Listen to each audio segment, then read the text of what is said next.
22শে জানুয়ারি অযোধ্যায় রাম মন্দির প্রতিষ্ঠা। রামলালার প্রাণ প্রতিষ্ঠার ঠিক আগের দিন মন্দির উদ্বোধনকে উৎসর্গ করেই মৌলালির রামলীলা ময়দান থেকে পার্ক সার্কাস পর্যন্ত শোভাযাত্রার আয়োজন শ্রীরাম স্বাভিমান পরিষদের। একদিকে যেমন মন্দির উদ্বোধনের আগে সম্প্রীতির বার্তা দিতেই তাদের এই শোভাযাত্রা, তবে এই শোভাযাত্রার রুট এমন বেছে নেওয়ার কারণ কিন্তু আলাদা। মূলত মুখ্যমন্ত্রী মমতা বন্দ্যোপাধ্যায় রাম মন্দিরের উদ্বোধনের দিনই শহরে সম্প্রীতি যাত্রার আয়োজন করেছেন। সেই মিছিল কালীঘাট থেকে শুরু হয়ে যাওয়ার কথা পার্ক সার্কাস পর্যন্ত। তাই সেই সম্প্রীতি যাত্রার প্রতিবাদেও তাদের এই শোভাযাত্রা, এমনটাও জানালেন তারা। আমরা প্রতিবাদে মিছিল করছি না, আমরা মন্দিরকে বানানো হয়েছে যে 500 বছরের যে যুদ্ধ, যে 500 বছরের লড়াই, আমরা আইনি লড়াই লড়ে আমরা সমস্তভাবে সবাইকে সন্তুষ্ট করে আজকে আমাদের রাম মন্দির করা হচ্ছে। ওই উপলক্ষে কালকে উদ্বোধন হচ্ছে, সেই উপলক্ষে আজকে এই শোভাযাত্রা করা হচ্ছে।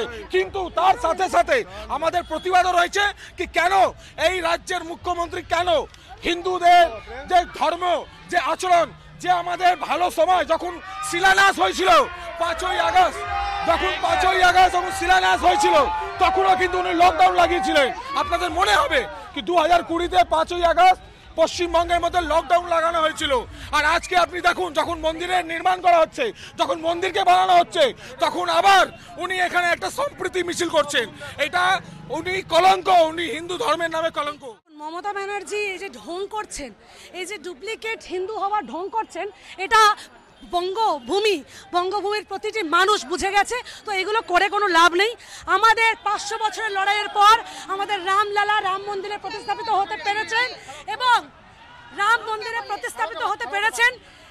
আমরা খুব খুশি, আমরা রাম ভক্তরা আজকে তাই সেই খুশিতে মত্ত হয়ে গান বাজনা করে আমরা দীপ প্রদীপ ঝান্ডা নিয়ে আমরা আজকে এখানে উপস্থিত হয়েছি। যে আমরা সর্বধর্মকে নিয়েই আমরা চলে, সব ধর্মের মানুষই আমাদের সঙ্গে আছে এবং এটা ধারণা ভুল যে কোনো রকম অল্প সংখ্যক লোকের আমাদের সঙ্গে নেই, তারাও খুশিতে আনন্দতে রয়েছে।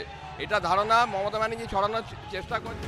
সারা রাজ্য মেতেছে 22শে জানুয়ারির রাম মন্দিরের উদ্বোধন নিয়ে। রাত পোহালেই অযোধ্যায় রামলালার প্রাণ প্রতিষ্ঠা হবে।